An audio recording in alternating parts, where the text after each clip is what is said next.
في قصة سيدنا موسى عليه السلام مع فرعون وملئه وما فيها من العبر سورة الزخرف تفسير ابن كثير. الحمد لله رب العالمين والصلاة والسلام على أشرف الأنبياء وسيد المرسلين سيدنا محمد وعلى آله وأصحابه أجمعين. اللهم صل على سيدنا محمد وعلى آل سيدنا محمد كما صليت على إبراهيم وعلى آل إبراهيم في العالمين إنك حميد مجيد. أعوذ بالله من الشيطان الرجيم. بسم الله الرحمن الرحيم. ونادى فرعون في قومه قال يا قوم أليس لي ملك مصر أليس لي ملك مصر وهذه الأنهار تجري من تحتي أفلا تبصرون أم أنا خير من هذا الذي هو مهين ولا يكاد يبين فلولا ألقي عليه أسورة من ذهب أو جاء معه الملائكة مقترنين فاستخف قومه فأطاعوه إنهم كانوا قوما فاسقين. فلما آسفونا انتقمنا منهم فأغرقناهم أجمعين فجعلناهم سلفا ومثلا للآخرين. قال المؤلف والمفسر رحمه الله تعالى أدام النفع بعلومه وعلومكم في الدارين آمين إلى أن قال يقول تعالى مخبرا عن فرعون وتمرده وعتوه وكفره وإناده أنه جمع قومه فنادى فيهم متبجحا مفتخرا بملك مصر وتصرفه فيه. اب مفسر رحمۃ اللہ علیہ ان آیات کی تفسیر فرماتے ہیں اللہ پاک نے خبر دی فرعون کی اور اس کی سرکشی اور نافرمانی اور کفر اور عناد کی.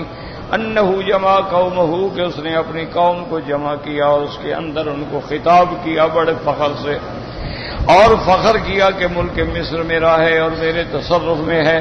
الیس لی ملک مصر وهذه الانہار تجری من تحتی. قال قتادہ کانت لهم جنات وانہار ماء. حضرت قتادہ فرماتی ہیں کہ ان کے پاس باغ تھے بڑے بڑے اور نہریں تھیں پانی جاری رہتا تھا. افلا تبصرون ای افلا ترون ما انا فیہ من العظمت والملک یعنی موسیٰ واتباعہ فقراء ضعفاء. افلا تبصرون قوم کو کہنے لگا کیا تم نہیں دیکھتے ہو کہ میرے پاس کتنی عظمت ہے ملک ہے اور موسیٰ علیہ السلام اور اس کی اتباع کرنے والے کتنے فقیر ہیں ضعیف ہیں کمزور ہیں. جیسے کہ دوسری مقام پہ بھی اللہ پاک نے نقل فرمایا فحشر فنادا. اس نے جمع کیا قوم کو اور پھر پکار کے کہا وقال انا ربکم الاعلی. میں ہی تمہارا سب سے بڑا سردار ہوں. فاخذہ اللہ نکال الآخرۃ والأولی. پھر اللہ نے پکڑ لیا اس کو ذلت کے عذاب میں.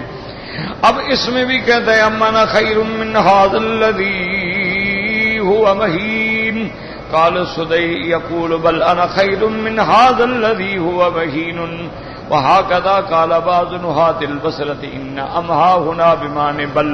ويؤيد هذا ما حكاه الفراء عن بعض القراء انه قرأها اما انا خیر من هذا الذی هو مہین. کہنے لگا دیکھو تم خود فیصلہ کرو میں بہتر ہوں یا یہ کمزور آدمی جو ہے یہ بہتر ہے. بعض مفسرین کہتے ہیں کہ ام یہاں اضراب کے معنی میں ہے بل کے معنی میں ہے اور بعض علماء نے فرمایا کہ اما کے معنی میں ہے جیسے فرا نحوی نے پڑھا ہے اما انا خیر من هذا الذی هو مہین. قال ابن جریر ولو صحت هذه القراءة لكان معناها صحیحا واضحا ولكنها خلاف قراءة الامصار فانهم قرأوا انا خیر من هذا الذی هو مہین علی الاستفهام.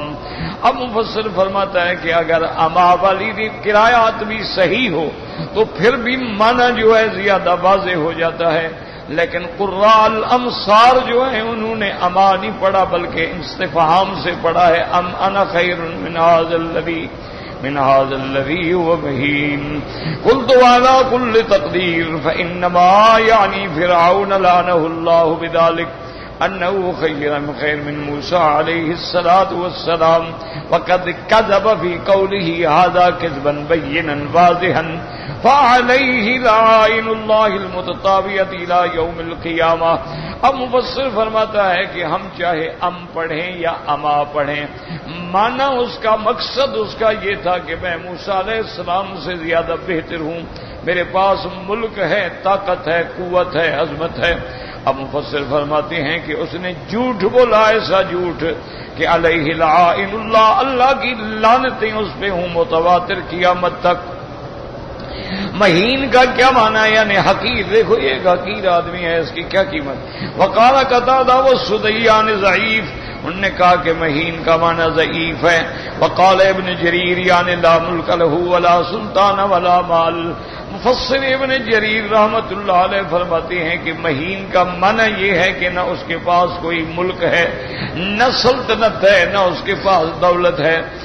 ولا يكاد يبين يعني لا يكاد يفصح عن كلامه فهو عي حاصر. اور کہنے لگا کہ دیکھو وہ کھل کے وضاحت سے فصاحت سے بات بھی نہیں کر سکتا بلکہ بات کرنے سے عاجز ہے اور اس کی زبان میں گرا لگی ہے. قال السدی لا يكاد يبين لا يكاد يفهم یعنی بات اس کی سمجھ ہی نہیں آتی. وقال قتادہ والسدی وابن جریر یعنی ای اللسان کہ اس کی زبان میں لکنت ہے. وقال سفیان یعنی فی لسانہ شیء من الجمرۃ حین وضعها فی فمہ وهو صغیر. حضرت سفیان فرماتے ہیں کہ حضرت موسیٰ علیہ السلام کی زبان مبارک میں اثر تھا کہ بچپن میں جب آپ چھوٹے تھے تو آپ نے انگارے کو اٹھا کے زبان پہ رکھا تھا. وَهَذَا الَّذِي قَالَهُ فِرْعَوْنُ لَعْنَهُ اللَّهُ كِذْبٌ وَإِخْتِلَاقٌ. لیکن جو باتیں بھی فرعون کر رہا ہے جھوٹ ہے، گھڑی ہوئی ہیں.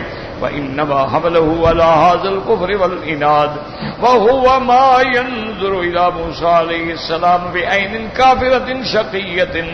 اصل بات یہ ہے کہ موسیٰ علیہ السلام کے ساتھ کفر تھا، اناد تھا، اور وہ بڑی بدبخت شقاوت والی آنکھوں سے دیکھتا تھا. وَقَدْ كَانَ موسیٰ علیہ السلام من الجلالة والعظمة والبہاء فی صورت یبہر ابصار ذوی الالباب. حالانکہ اللہ تبارک و تعالی نے موسیٰ علیہ السلام کو شان دی تھی، آپ کو عظمت دی تھی اور آپ کو ہیبت دی تھی، اور آپ کا ایسا روب تھا کہ جو بھی دیکھتا تھا اس کی آنکھیں حیران ہو جاتی تھیں. وقوله مہین کا معنی نعوذ باللہ کاذب بھی جھوٹ بولتا ہے. بل هو المہین الحقیر خلقتا وخلقا ودینا. اب مفسر فرماتا ہے کہ اگر دیکھا جائے تو حقیر اور مہین فرعون ہے، خلقت کے اعتبار سے بھی، خلق کے اعتبار سے بھی، دین کے اعتبار سے بھی. وموسیٰ علیہ السلام هو الشریف الرئیس الصادق البار الراشد. اور موسیٰ علیہ السلام جو ہیں وہ عزت والے ہیں، سردار ہیں، سچے ہیں، پاک باز ہیں، رشد و ہدایت پہ ہیں. قولہ ولا يكاد يبين افتراء ايضا وانه وان كان قد اصاب لسانه في حال صغره شيء من جهة تلك الجبرة وقد سأل الله عز وجل ان يحل عقدة من لسانه ليفقهوا قوله. اور فرعون کا یہ کہنا کہ موسیٰ علیہ السلام کی بات سمجھ نہیں آتی یہ بھی جھوٹ ہے. بچپن میں آپ نے انگارہ رکھا تھا، اپنی زبان پہ گرا لگی تھی، لیکن جب اللہ سے دعا مانگی تو اللہ تبارک و تعالی نے اس تکلیف کو دور فرما دیا. رب اشرح لی صدری ویسر لی امری واحلل عقدۃ من لسانی یفقہوا قولی. فرماتے ہیں قد استجاب اللہ تبارک و تعالی لہ ذلک فی قولہ. اللہ تبارک و تعالی نے آپ کی دعاؤں کو منظور فرمایا. اللہ نے فرمایا تھا قد اؤتیت سؤلک یا موسیٰ، جو مانگا ہم نے آپ کو دے دیا. وبتقدیر ان یکون قد بقی شیء لم یسأل ازالته كما قاله الحسن البصري وانما سال جبال ما يحصل معه والابلاغ والفام. فالاشياء الخلقيه والتي ليست من فعل اليد لا يعاب بها ولا يذم عليها. اب مفسر فرماتا ہے کہ اگر ہم مان بھی لیں کہ کچھ نہ کچھ اثر اس کا باقی رہ گیا تھا تو اس سے کوئی فرق نہیں پڑتا.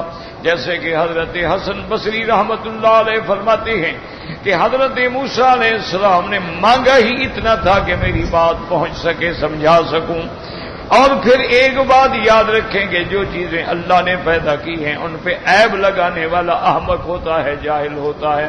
اللہ نے کسی کو جمیل بنایا ہے، کسی کو کبیر بنایا ہے، کسی کو طویل بنایا ہے، کسی کو قصیر بنایا ہے. اللہ نے کسی کو عقل والا بنایا ہے، کسی کو لبید بنایا ہے. اللہ نے کسی کو فصیح بنایا ہے اور کسی کو زبان کے اندر رکاوٹ ہوتی ہے. یہ تو اللہ کی چیزیں. وفرعون ان کان یفهم له عقل وهو يدري هذا وانما اراد الترويج على رعيته فانهم كانوا جهلة اغبياء.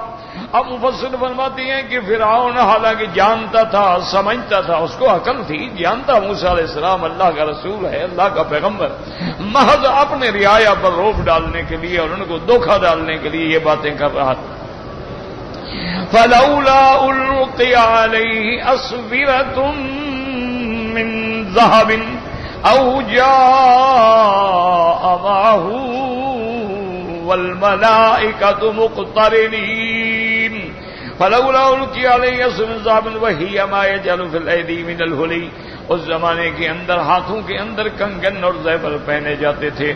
اور یاد رکھیں کہ دو چیزیں ہیں میرے مدنی رحمت دو عالم محبوب دو عالم سیدنا محمد مصطفیٰ صلی اللہ علیہ وسلم نے ایک دن دونوں ہاتھوں میں، ایک میں آپ نے سونے کا ٹکڑا لیا، ایک میں آپ نے ریشم کے کپڑے کا ٹکڑا لیا اور فرمایا ھذان حرامان علی ذکور امتی. یہ دونوں چیزیں میری امت کے مردوں کے لیے حرام ہیں، عورت کے لیے حلال ہے، لیکن مردوں کے لیے سونا بھی اور ریشم بھی. سونے کا استعمال چاہے انگوٹھی میں کرے، سونے کا قلم ہو، سونے کی گھڑی ہو، سونے کے برتن ہوں، کچھ بھی وہ سب حرام ہے. اسی طرح خالص ریشم کا کپڑا جو ہے وہ بھی حرام ہے، لیکن عورتوں کے لیے دونوں چیزیں جائز ہیں. اور اس کے بدلے میں اللہ تبارک و تعالی مومنوں کو جنت کے اندر عطا فرمائیں گے. بلکہ ایک حدیث میں آتا ہے جو آدمی دنیا میں سونا پہنتے ہیں، ریشم پہنتے ہیں، اللہ کی نعمت جنت سے وہ محروم ہو جائیں گے ان نعمتوں سے. کہتے ہیں کہ جاء قال ابن عباس رضی اللہ تعالی عنہما وقتادہ وغیر واحد او جاء معه الملائکۃ مقترنین أي يكنفونه خدمة له ويشهدون بتصديقه نظر على الشكل الظاهر ولم يفهم السر المعنوي الذي هو أظهر مما نظر إليه لو كان يفهم.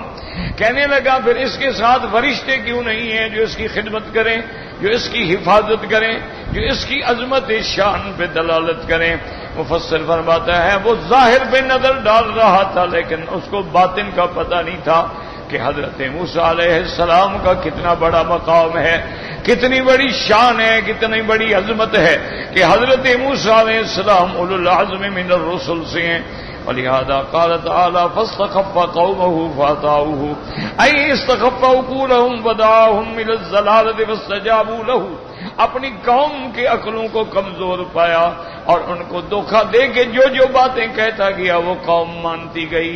اللہ فرماتے ہیں انہم کانوا قوما فاسقین. اصل بات یہ ہے کہ وہ قوم تھی حد سے نکلنے والی، اللہ تبارک و تعالیٰ کی اطاعت سے نکلنے والے. قال اللہ تبارک و تعالیٰ فلما آسفونا انتقمنا منہم فأغرقناهم اجمعین. قال علی ابن ابی طلحہ ابن عباس رضی اللہ عنہما آصفونا اسخطونا وقال الضحاک واغضبونا. اللہ نے فرمایا جب انہوں نے ہمیں غصہ دلایا، یعنی ہمارے پیغمبر کی شان میں جو توہین ہے وہ تو اللہ کی توہین ہے. جو بھی پیغمبر کی شان میں گستاخی کرتا ہے وہ گویا اللہ کی شان میں گستاخی کرتا ہے. جیسا کہ حدیث مبارک ہے میرے مدنی سرکار رحمت دو عالم صلی اللہ علیہ وسلم نے فرمایا اللہ اللہ اصحابی، فرمایا خبردار خبردار میرے صحابہ کی شان کا خیال رکھنا. فمن احبهم فبحبی احبهم. اور جو صحابہ سے محبت کرتے ہیں وہ دراصل میری محبت کی وجہ سے محبت کرتے ہیں. ومن ابغضهم فببغضی ابغضهم، اور جو صحابہ سے بغض رکھتے ہیں، عناد رکھتے ہیں، تبرہ کرتے ہیں، سب کرتے ہیں، دراصل وہ حضرت محمد مصطفیٰ سے بغض رکھتے ہیں۔ اور فرمایا ومن آذاہم فقد آذانی، اور جو میرے صحابہ کو ایذا پہنچائے اس نے مجھے ایذا پہنچائی۔ ومن آذانی فقد آذى اللہ، اور جس نے مجھے ایذا پہنچائی اس نے اللہ کو ایذا پہنچائی۔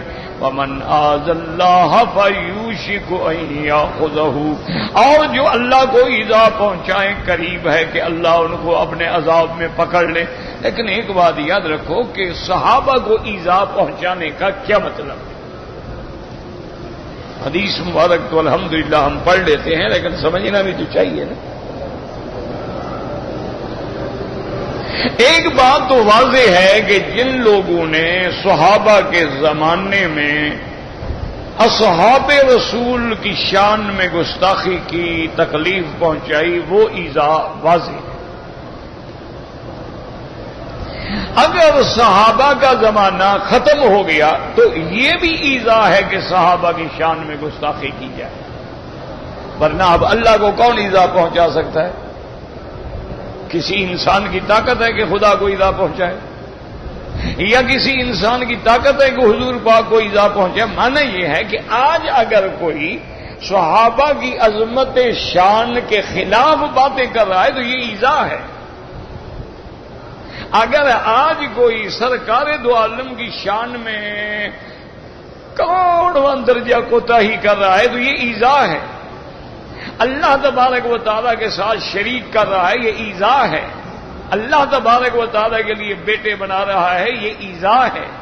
اللہ کے لیے بیٹیاں بنا رہا ہے، یہ ایذا ہے کہ اللہ پاک تو لم یلد ولم یولد ہے، وہ تو بیوی سے پاک، بیٹوں سے پاک، بیٹیوں سے پاک، اولاد سے پاک، ہر صفت عجز سے پاک ہے۔ پھر کہ نہیں اللہ کا بیٹا ہے، اللہ کی بیٹیاں ہیں، اللہ کی بیوی ہے، تو یہ ایذا ہوتی ہے، یاد رکھیں۔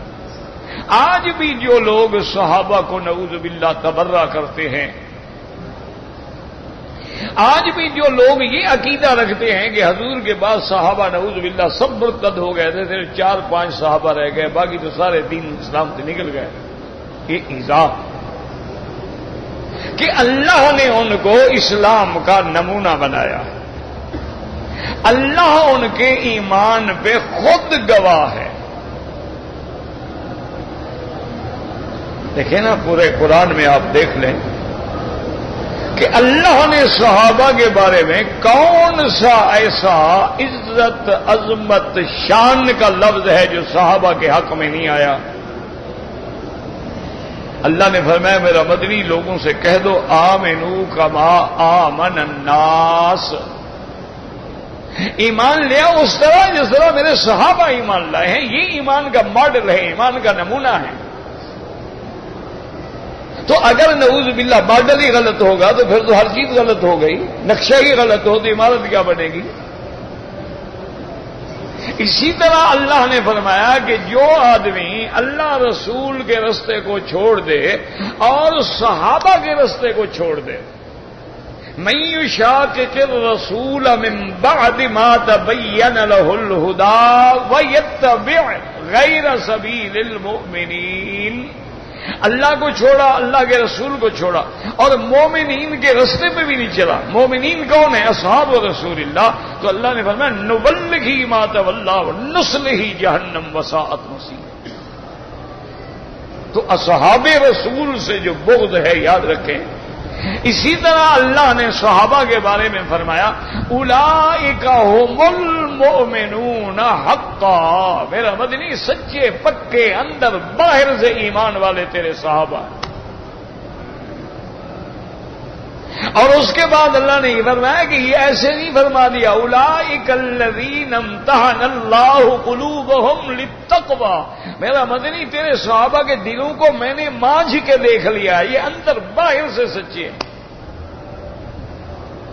پھر اللہ نے فرمایا لقد رضی اللہ عن المؤمنین اذ یبایعونک تحت الشجرۃ، وہ صحابہ جو تیرے ہاتھ پہ بیعت کر رہے تھے اللہ ان سے راضی ہو گیا اور اگلی آیت میں فرمایا میرا مدنی جب وہ بیعت کر رہے تھے ایک ہاتھ تیرا تھا ایک صحابی کا تھا اور میرا ہاتھ ان کے اوپر تھا، ید اللہ فوق ایدیہم۔ اسی طرح اللہ نے فرمایا کہ میرا محبوب ہم نے جو آپ کو بھیجا ہے هو الذی ارسل رسولہ بالہدی ودین الحق، ہدایت اور دین حق دے کر لیظہرہ علی الدین کلہ، تاکہ تمام ادیان پہ ہم اس کو غالب کر دیں۔ اور اس بات کے ہم گواہ ہیں، کفا باللہ شہیدہ، میری گواہی کافی ہے تیرا دین غالب آئے گا۔ اور وہ کب غالب آیا؟ صحابہ کے زمانے میں۔ پھر آگے اللہ نے نقشہ کھینچا، محمد الرسول اللہ والذین معہ اشداء علی الکفار، میرا مدنی اللہ کا رسول اور جو اس کے ساتھ ہیں کافروں کے لیے سخت ہیں، آپس کے اندر بھائی چارہ ہے، مہربان ہیں، جب دیکھو یا رکوع میں ہیں یا سجدے میں ہیں، ہر وقت اللہ کی رضا کے طالب ہیں۔ لیکن افسوس ہے کہ شیعہ اور روافض کو تو چھوڑے نا، وہ تو ایک باطل فرقہ ہے۔ اللہ ان کو بھی ہدایت دے، ہمیں تو ہدایت کی تلاش ہے۔ لیکن دکھ تو یہ ہوتا ہے کہ آج بہت سارے اہل سنت والجماعت کہلانے والے بھی صحابہ کو وہ مقام نہیں دیتے جو صحابہ کا مقام۔ کسی نے بڑے عجیب انداز میں لکھ دیا کہ ٹھیک ہے جی صحابہ کی بڑی شان ہے، لیکن صحابہ معیار حق تو نہیں ہے نا، معیار حق تو اللہ کے نبی کی ذات ہے۔ صحابہ شان ہیں لیکن وہ معیار حق نہیں ہے۔ تو اگر صحابہ ہی معیار حق نہیں تو ان کے بعد معیار حق ہے کون؟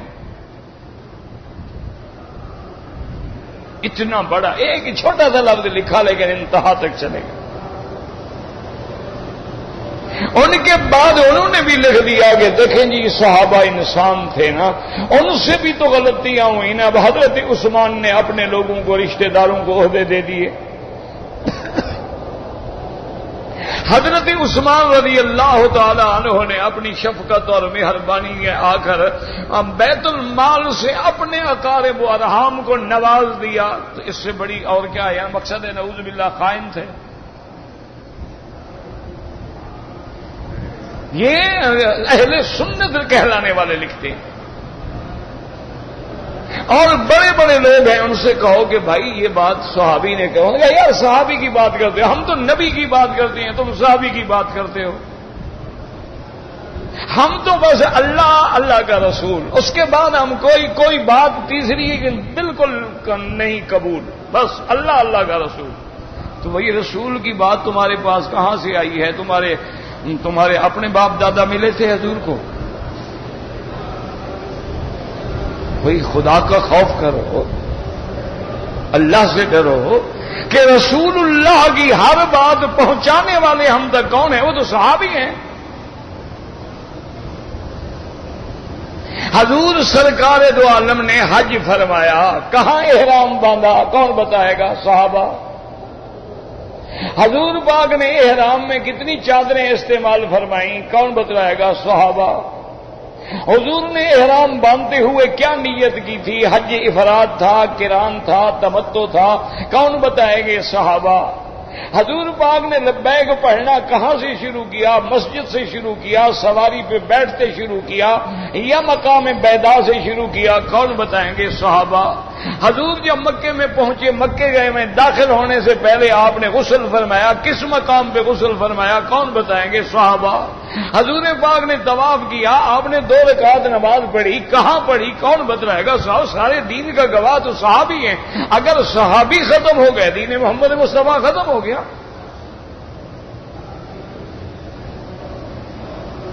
بڑے آرام سے کہہ دیتے او جی نبی تو نہیں ہے نا جی وہ تو نبی نہیں ہے، تم کیا ہو؟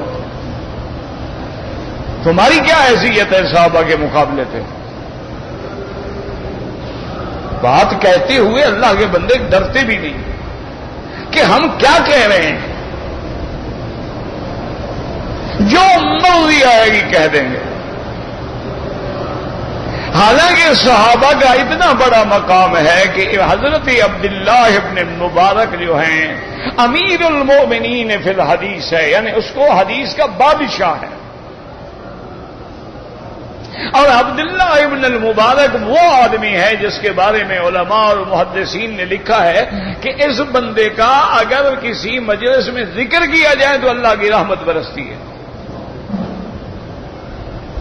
عبداللہ ابن المبارک ابن مبارک اس شان کا آدمی ہے کہ امام بخاری کا بھی استاد ہے. اتنا بڑا آدمی ہے، لیکن یہ بھی یاد رکھنا امام بخاری کا استاد ہے، امام ابو حنیفہ کا شاگرد ہے. اس سے ایک بندے نے آ کے پوچھا، سوال کرنے والا کو بڑا سمجھدار تھا. اس نے کہا کہ حضرت یہ بتائیں کہ عمر ابن عبد العزیز میں اور حضرت معاویہ رضی اللہ تعالی عنہ کی شان میں کیا فرق ہے؟ یعنی سوال دیکھیں کتنی سمجھداری سے کیا اس نے. یعنی تابعین کی صف اول کا آدمی لیا کہ عمر ابن عبد العزیز جو ہے وہ عادل ہے، وہ زاہد ہے، وہ عابد ہے، اور وہ اس مقام پہ پہنچا کہ جس کو ثانی عمر کا خطاب ملا ہے. اور حضرت معاویہ رضی اللہ تعالیٰ عنہ تمام خلفاء کے بعد میں ہیں. تو اس نے تابعین کا اول آدمی، خلفاء کا آخر آدمی جو ہے ان کے بارے میں پوچھا کہ حضرت عمر ابن عبد العزیز کی شان زیادہ ہے یا حضرت معاویہ کی شان زیادہ ہے؟ تو حضرت غصے میں آ گئے، فرمایا وہی حقا، فرمایا ہلاکت ہو تیرے لیے، کیا کہہ رہے ہو؟ فرمایا کہ حضرت امیر معاویہ نے حضور کے زمانے میں سرکار دو عالم کے ساتھ مل کر جب جہاد کیا، جب گھوڑے پہ بیٹھے، گھوڑے کو دوڑایا، اس کے پاؤں سے جو مٹی اڑی اور وہ گھوڑے کی ناک میں جا کے میل بن گئی، عمر ابن عبد العزیز تو اس میل کے برابر بھی نہیں ہو سکتا، تم معاویہ کے برابر کر رہے ہو. کیا کہہ رہے ہو؟ معاویہ تو صاحب رسول اللہ، وہ تو نبی کا صحابی ہے، وہ کاتب الوحی ہے، وہ حضور کی بیوی کا بھائی ہے، اور وہ صحابی ہے جس کے لیے حضور نے دعا کی کہ اللہم اہدہ وہد بہ، اللہم اجعلہ ہادیا مہدیا، اللہ میرے معاویہ کو ہدایت پہ رکھنا اور اس کے ذریعے عالم کو بھی ہدایت دینا. کہا اس کا مقابلہ کرے، وہ صحابی ہے. عمر ابن عبد العزیز کتنا اونچا ہو جائے، تابعی ہے، صحابی تو نہیں ہے. تو صحابہ کا اتنا بڑا مقام، ایسے منہ سے کہ او جی صحابی کی بات ہے نا جی، او چھوڑو جی وہ صحابی کی بات، او جی یہاں بی بی عائشہ کی بات ہے. وہ اللہ کے بندے کیا کہہ رہے ہو؟ صحابی کوئی ایسی بات ہے؟ تمام دنیا کے اولیاء اکٹھے کرو، ایک صحابی کے قدم کے برابر نہیں ہو سکتے. کہ وہ اولیاء کی بڑی شان ہے لیکن انہوں نے حضور کو نہیں دیکھا. صحابی وہ ہے جس نے صاحب رسول اللہ، اس کو حضور کی صحبت نصیب ہوئی ہے. ایک گھڑی کی صحبت مل جائے وہ تو صحابی ہے. تو اس لیے ہمیشہ یاد رکھیں ایذا کا معنی یہ ہوتا ہے کہ صحابہ کے شان میں گستاخی کرنا، بے ادبی کرنا، ان کے نام کو حقارت کے ساتھ ذکر کرنا، ان کے نام کے ساتھ رضی اللہ عنہ نہ لگانا، یا ان کی آپس میں جو جنگیں ہو گئیں ان کو سامنے رکھ کے نعوذ باللہ باتیں بنانا. بھائی ان میں جنگیں ہو گئیں، ہم بھی مانتے ہیں، صحابہ شہید بھی ہو گئے، لیکن اللہ نے جب فرما دیا میں نے دونوں کو معاف کر دیا تو آپ کون ہیں؟ جب اللہ نے فرما دیا کہ رضی اللہ عنہم ورضوا عنہ. حضرت علی اور عبداللہ ابن الزبیر میں کتنا بڑا مقابلہ ہے. لیکن ایک دن آپ بیٹھے تھے کہ عبداللہ ابن زبیر کے بیٹے حضرت طلحہ آئے تو حضرت علی نے اپنی چادر بچھائی ان کے لیے اور بٹھایا، کہا یا ابن عم میرے بھتیجے اس میں بیٹھو، ان اللہ یجمع اباک وانا فی الجنت. فرمایا میرے بھتیجے اللہ تیرے ابے کو بھی اور ہمیں بھی جنت میں اکٹھا رکھیں گے اور ہم ان لوگوں میں ہوں گے کہ ونزعنا ما فی صدورہم من غل اخوانا، اللہ ہمارے دلوں سے وہ جو کوئی تھوڑا بہت کینہ ہے وہ بھی نکال دیں گے، ہم تو جنت میں بھی اکٹھے ہوں. صحابہ کا کتنا بڑا مقام. حضرت سیدنا علی اور سیدنا معاویہ کی جب جنگ ہو رہی تھی آپس میں، تو روم کے بادشاہ کو خیال آیا کہ بھئی آج کل صحابہ کی آپس میں جنگ ہے اور حضرت علی نے مدینہ منورہ بھی چھوڑ دیا ہے اور دارالخلافہ کوفہ ہے، اور حضرت علی اور حضرت معاویہ کی فوجیں رات دن ٹکرا رہی ہیں.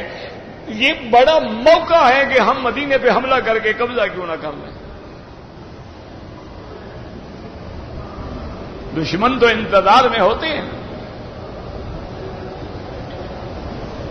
اور روم کے بادشاہ نے حکم دیا کہ فوجوں کو تیار کرو اور بالکل خفیہ طریقے سے تیاری کرو. اچانک ایک بڑا لشکر لے کے ہم مدینے پہ ٹوٹ پڑیں گے اور مدینے پہ قبضہ کر لیں گے. یہ تو آپس میں ویسے لڑ رہے. حضرت علی کو بھی پتہ لگ گیا، حضرت معاویہ کو بھی پتہ لگ گیا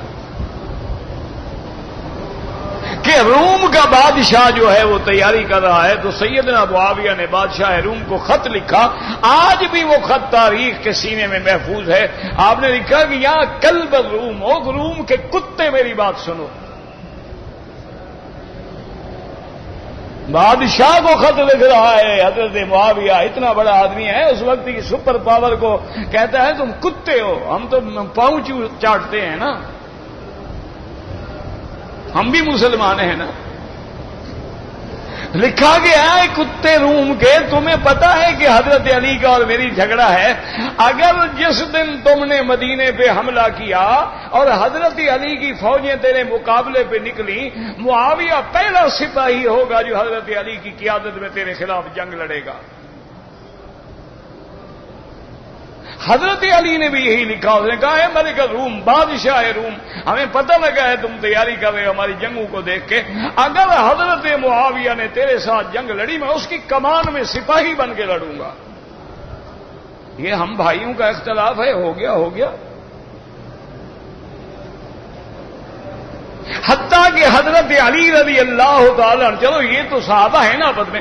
آپ نے خوارج تو ایک یعنی باطل فرقہ ہے، جیسے روافض ہے ایسے خوارج ایک الگ فرقہ ہے. نواسب ہے، خوارج ہیں، روافض ہیں، اور کئی فرقے ہیں. تو خوارج کے ساتھ جب جنگ کر رہے تھے، ایک آدمی آیا اور کہنے لگا کہ امیر المومنین ہمیں ایک بات تو بتائیں. آپ نے فرمایا پوچھو کیا کہتے ہو. اس نے کہا خوارج سے جو آپ جنگ لڑ رہے ہیں ہم کفار، وہ کافر ہیں. اور انہوں نے نہیں من الکفر فرو، وہ تو کافر نہیں ہے، مسلمان ہیں. انہوں نے پوچھا کہ حضرت اچھا کافر نہیں ہے تو کیا منافق ہیں؟ ہم بالکل نہیں، وہ منافق بھی نہیں ہیں، کیونکہ منافقوں کے بارے میں اللہ نے قرآن میں فرمایا ہے کہ لا یذکرون اللہ الا قلیلا، وہ اللہ کا ذکر تھوڑا کرتے ہیں، ان کو زبانوں پہ ہر وقت اللہ کا ذکر ہے. یہ کہاں سے منافق ہو گئے؟ سننے پر میں امیر المومنین ہمیں سمجھ نہیں آتی. وہ کافر بھی نہیں ہے، منافق بھی نہیں ہے، آپ ان سے جنگ بھی لڑ رہے ہیں. آپ نے فرمایا اللہ کے بندے، اخواننا ہمارے بھائی ہیں، بغونا قاتلونا فقاتلناہم، ہمارے بھائی ہیں، باغی بن گئے، انہوں نے ہم سے جنگ لڑی، ہم ان سے لڑ رہے، اور تو کوئی بات نہیں، میں کیوں کہوں کہ وہ کافر ہیں. اندازہ کریں آپ اس باتوں کا. لیکن آج ایک میرے جیسا 2 ٹکے کا مولوی اٹھتا ہے، وہ کہتا ہے جی کہ صحابہ تو کچھ بھی نہیں. وہ جی صحابہ کو معصوم ہے. خدا کے بندے یاد رکھو، صحابہ معصوم نہیں ہیں. معصوم انبیاء کی ذات ہوتی ہے، لیکن صحابہ محفوظ بھی ہیں، مغفور بھی ہیں، عادل بھی ہیں، صادق بھی ہیں. تمام محدثین کا اتفاق ہے اگر کسی سند میں رجل ممن صاحب النبی صلی اللہ علیہ وسلم ایک بندے کا ذکر آئے اور یہ پتہ نہ لگے وہ بندہ کون ہے، لیکن یہ پتہ لگے کہ ہے صحابی، تو وہ سند ٹھیک ہے.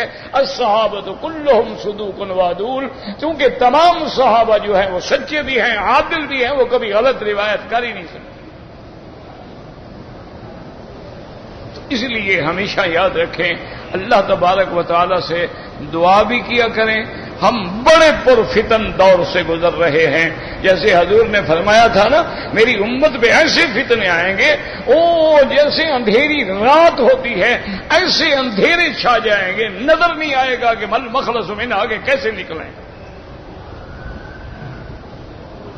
آج دیکھ لو حضور کی امت سب سے بڑے ابتلا میں ہے.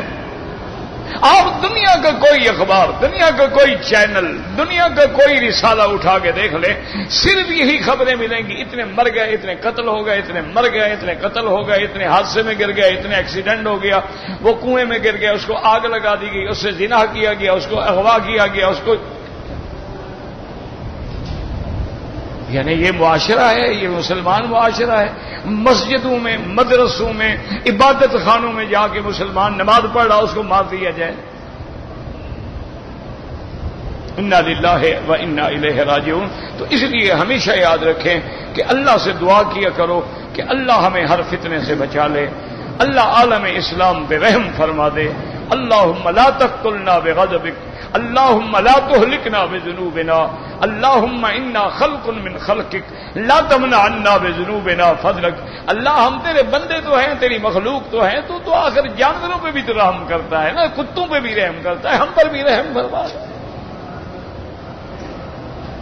اس لیے فرماتے ہیں کہ جب انہوں نے ہمیں غصہ دلایا، وقال الضحاك واغضبونا وهكذا قال ابن عباس ايضا ومجاهد واكرم سعيد بن جبير ومحمد بن كعب القرظي وقتادة والسدي وغيرهم من المفسرين. وقال ابن ابي حاتم حدثنا ابي قال حدثنا عبيد الله بن اخي بن وهب قال حدثنا امي قال حدثنا ابن حيات عن عقبة بن مسلم التجيبي عن عقبة بن عامر رضي الله تعالى عنه ان رسول الله صلى الله عليه وسلم قال اذا رايت الله تبارك وتعالى يعطي العبد ما يشاء وهو مقيم على معاصيه فإنما ذلك استدراج منه له. ثم تلا هذه الآية. حضرت عقبہ ابن عامر فرماتی ہیں کہ میرے آقا حضرت محمد مصطفیٰ صلی اللہ علیہ وسلم نے فرمایا کہ جب تم دیکھو کہ کوئی بندہ گناہوں میں ڈوبا ہوا ہے، فسق و فجور میں ڈوبا ہوا ہے، شراب و کباب میں ڈوبا ہوا ہے، پھر بھی دولت آ رہی ہے، پیسہ آ رہا ہے، سمجھ لو یہ اللہ کی طرف سے پکڑ ہے، یہ استدراج ہے. اور اب آخر میں اللہ جب پکڑیں گے تو پھر اس کے بچنے کا کوئی راستہ نہیں. اس لیے پھر آپ نے یہ آیت تلاوت فرمائی کہ فلما آسفونا انتقمنا منہم، کہ جب انہوں نے ہمیں غصہ دلایا، غصہ جیسے اللہ کی شان کو ذبح ہے. وحدثنا ابي قال حدثنا يحيى بن عبد الحميد الحماني قال حدثنا قيس بن الربيع عن قيس بن مسلم طارق بن شهاب قال كنت عند عبد الله رضي الله تعالى عنه فذكر عنده موت الفجعة فقال تخفيف على المؤمنين وحسرة على الكافر. کہتے ہیں کہ میں حضرت عبداللہ کی خدمت میں بیٹھا ہوا تھا، اور جب عبداللہ نام آئے فقط مراد ہوتی ہیں عبداللہ ابن مسعود رضی اللہ تعالیٰ عنہ. فذکر عنده موت الفجعة، آپ کے سامنے ذکر کیا گیا کہ بعض بندوں کو اچانک موت آ جاتی، حادثہ ہو گیا، ٹکرا گیا، مر گیا، ہارٹ اٹیک ہو. آپ نے فرمایا مومن کے لیے تو اللہ کی طرف سے رعایت ہے اور کافر کے لیے حسرت ہے. ثم قال رضي الله تعالى عنه فلما آسفونا انتقمنا منهم فأغرقناهم أجمعين.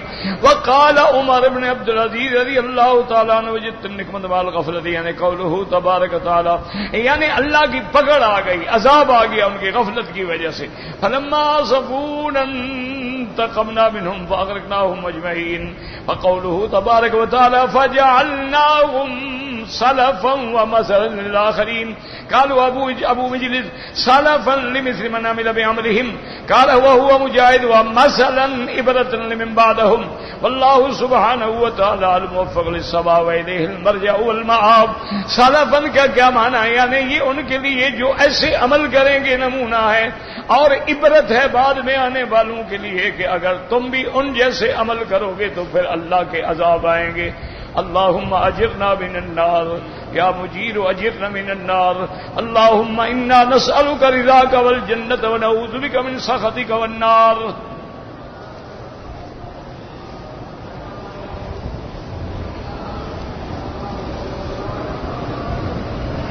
کہتے ہیں جی کہ عورت کے لیے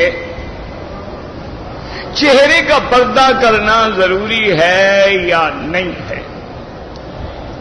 میرا بھائی گزارش یہ ہے کہ ٹھنڈے دل سے بات سمجھیں کہ پردے کا مقصد کیا ہے، کیوں پردہ کرے عورت؟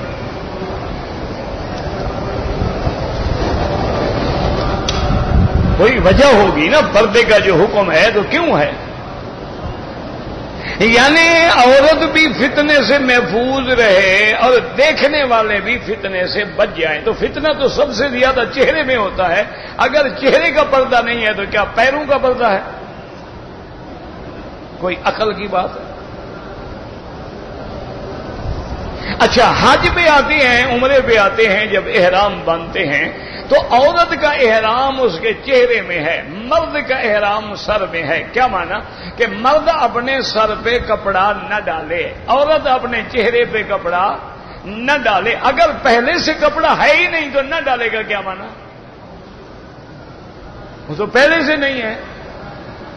تو مانا یہ ہے کہ ہر وقت تو پردہ ہے، صرف احرام کی حالت میں چہرہ کھولنے کی اجازت ہے۔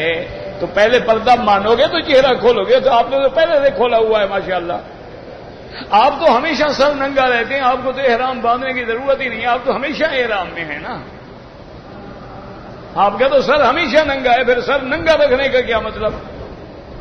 تو معلوم ہوا کہ ہمیشہ تو سر ننگا نہیں رکھنا چاہیے، خلاف سنت ہے۔ آدمی کے سر پہ لباس ہو، ٹوپی ہو، رومال ہو، پگڑی ہو، کوئی نہ کوئی چیز ہونی چاہیے۔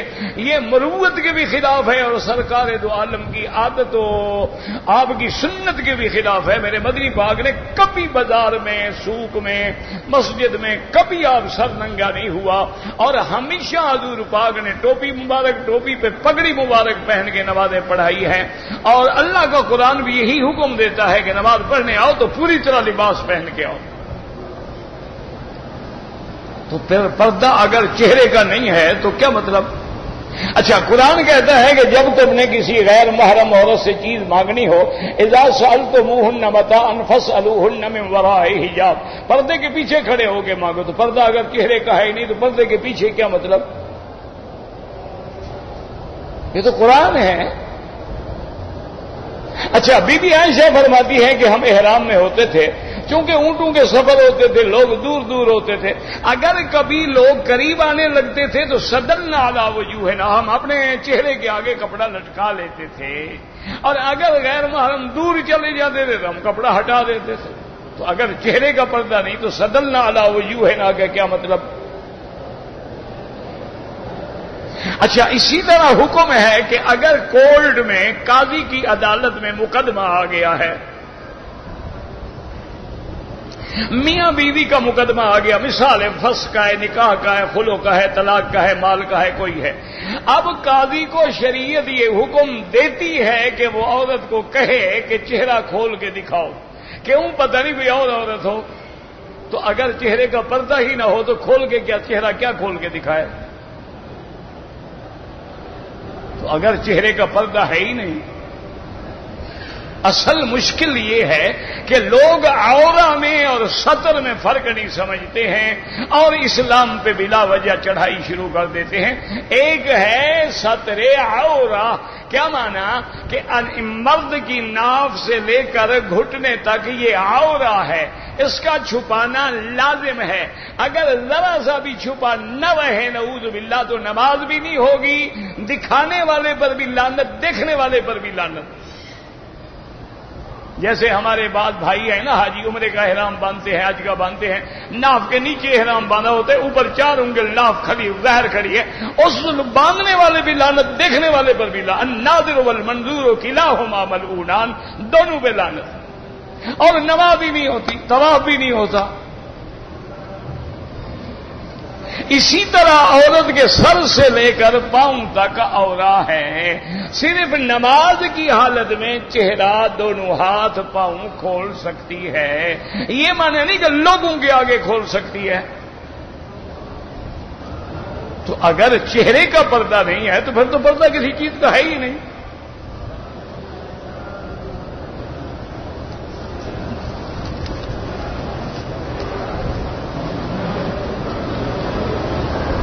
کہتے جی کہ میں نے اپنے بھانجے کا نکاح حرم میں کرنا ہے، میرا بھائی یہاں تو قانون میں اجازت لینی ہوگی آپ کو.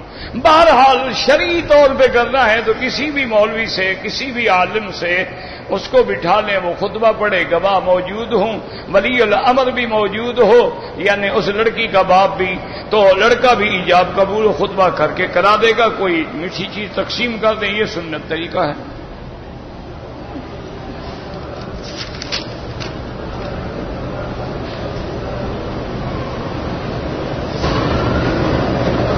کہتے ہیں جی میرا اپنی بیوی سے جھگڑا ہو گیا, میں نے غصے میں آ کے بیوی کو 3 طلاق بول دیا, بس کام پکا ہو گیا الحمدللہ, اب کوئی گنجائش نہیں ہے.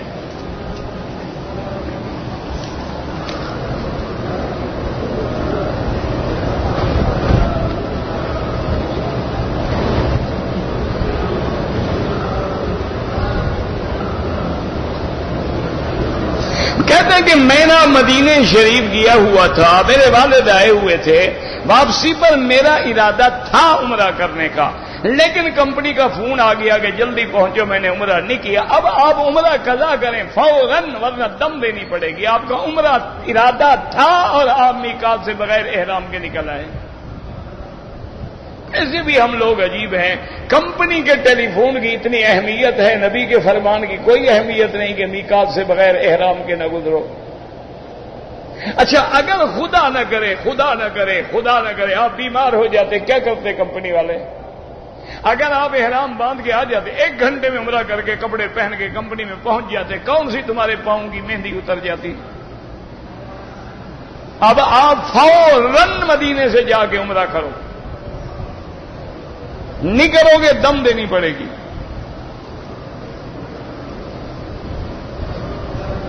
ایک آدمی کا انتقال ہو گیا ہے, اس نے کافی نمازیں نہیں پڑھی, پہلے تو دعا کرو اللہ اس کی مغفرت کرے.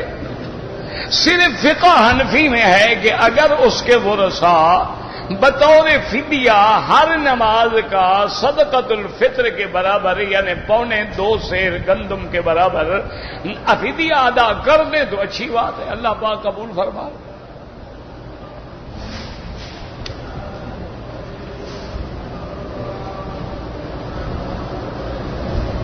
ایک آدمی غلط کام کرتا ہے, ہم نے منع کیا ہے, نہیں مانتا, تم منع کرتے رہو, جب دیکھو کہ بالکل وہ نہیں باز آتا علیحدہ ہو جائے. ایک ہاتھ سے مسافہ کر سکتے ہیں, بالکل کر سکتے ہیں جی, ایک سے بھی جائز ہے, دونوں سے بھی جائز, کوئی منع نہیں. کون سا جھگڑا ہے کہ 1400 سال کے بعد ابھی تک ہم مسافہ کرنا بھی نہیں سیکھے ہیں. ایک ہاتھ سے بھی کر لو, 2 ہاتھ سے بھی کر لو, مہان کا بھی کر لو, ماتھے پہ بوسہ بھی دے دو, کوئی مسئلہ نہیں ہے. کون سی لڑائی والے مسئلے ہیں؟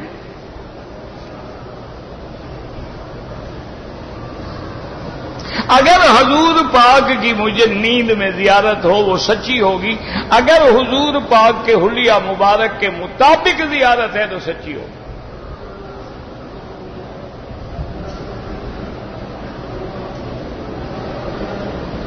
کہتے جی کہ کراچی میں ایک جماعت ہے, وہ کہتی علماء پہ بھروسہ نہ کرو, تم خود قرآن حدیث پڑھ کے سمجھ جاؤ. کہاں تو پڑھو گے کس سے؟ پہلے یہ تو بتاؤ نا, قرآن حدیث کس سے پڑھو گے؟ تمہیں تو قرآن کا معنی بھی نہیں آئے گا, حدیث کے لفظ کا معنی بھی انشاءاللہ نہیں آتا ہوگا, تمہیں تو حدث اور حدیث میں بھی فرق نہیں آتا ہوگا. فاسألوا اہل الذکر ان کنتم لا تعلمون, قرآن کا حکم ہے, نہیں جانتے ہو تو اہل علم سے پوچھو. اسی لیے میرے پاک نبی نے فرمایا کہ العلماء ورثۃ الانبیاء, علماء میرے وارث ہیں. کس بات کے؟ میرے دین کے وارث ہیں. میرا دین لینا ہے تو وارثوں سے لو, دوسرے کے گھر میں مال تھوڑا ملے گا تمہیں.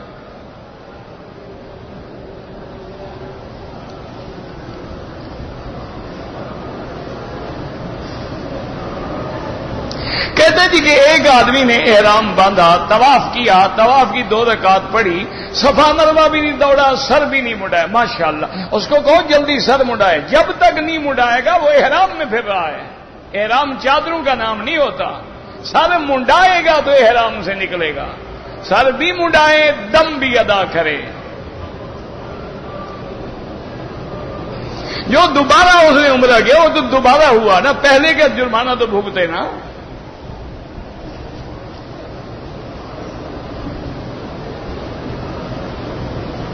کہتے جی کہ اللہ نے قرآن میں فرمایا ہے لِيَغْفِرَ لَكَ اللَّهُ مَا تَقَدَّمَ مِن ذَنبِكَ وَمَا تَأَخَّرَ. علماء فرماتے ہیں یعنی جو نبوت سے پہلے اور جو نبوت کے بعد اگر ترک اولا ہوا اللہ نے وہ بھی معاف کر دیا.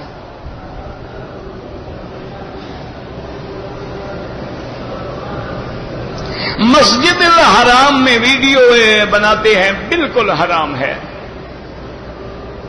مسجد عائشہ سے عمرہ کریں مرضی ہے، نفلی عبادت ہے، کرنا چاہو تو کر لو، نہ کرو تو ضروری نہیں.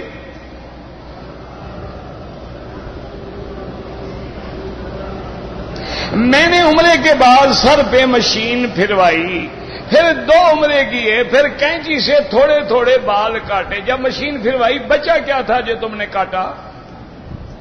اب اسرا بھی پھرواؤ اور دم بھی ادا کرو.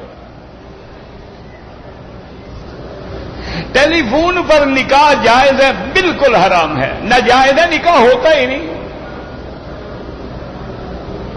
اگر کسی نے ٹیلی فون پہ نکاح کر لیا ہے دوبارہ نکاح کرو، وہ نکاح نہیں ہے، وہ نکاح ہوتا ہی نہیں. نکاح کے لیے ضروری ہے کہ دولہا دلہن ایک جگہ موجود ہوں اور ان کے ولی الامر اور گواہ ہوں، ایجاب قبول ہو، خطبہ ہو، تب جا کے نکاح ہوتا ہے. ایسے تھوڑا ہوتا ہے کہ وہ کسی ملک میں آپ کسی ملک میں ٹیلی فون پہ نکاح نہیں ہوتا ہے. بالکل آپ فوراً دوبارہ نکاح کریں.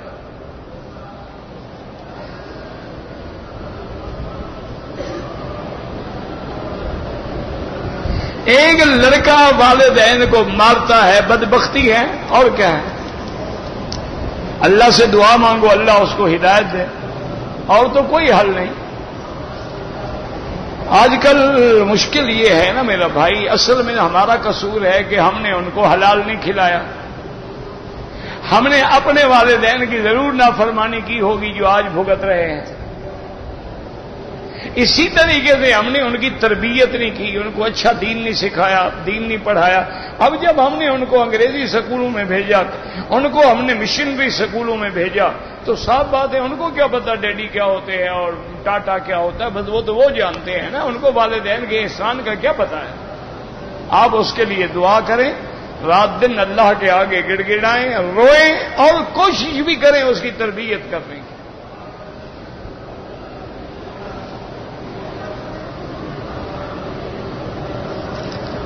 ولدت لی بنتا فما هو افضل الاسماء لكي تسمى بها اسماء بنات النبي المصطفى او ازواج النبي المصطفى من ايتها شئت فسميها.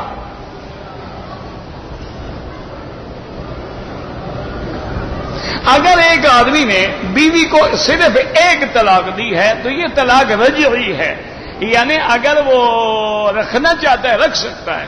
بس کہہ دے میں نے رجوع کر لیا، بس گواہوں کے سامنے کہہ تو اچھی بات ہے، لیکن گواہوں کے سامنے نہ بھی ہو، بیوی کو کہہ دے یا اس سے مل لیں، مباشرت کر لیں، بس سلو ہو گئی، رجوع ہو گیا. لیکن آئندہ خیال کرنا، اللہ نے اختیار دیا تمہیں 3 طلاقوں، ایک تم دے چکے، اب 2 باقی ہیں. اب اگر ایک دو گے وہ 2 ہو جائیں گی. اب اگر آپ نے اور 2 دی تو پکا کام 3 ہو جائیں گی. اب خیال رکھنا اب تمہارے پاس صرف 2 کارتوس باقی ہیں، ایک تو تم چلا چکے نا جی. تو آئندہ ذرا احتیاط ہونی چاہیے. اللہم صلی علی سیدنا محمد وعلی آل سیدنا محمد کما صلیت علی ابراہیم وعلی آل ابراہیم فی العالمین انک حمید مجید. بسم اللہ ما شاء اللہ لا قوة الا باللہ، ما شاء اللہ لا يصرف السوء الا اللہ، بسم اللہ ما شاء اللہ لا يسوق الخیر الا اللہ، بسم اللہ ما شاء اللہ ما کان من نعمت فمن اللہ، بسم اللہ ما شاء اللہ لا حول ولا قوة الا باللہ العلی العظیم.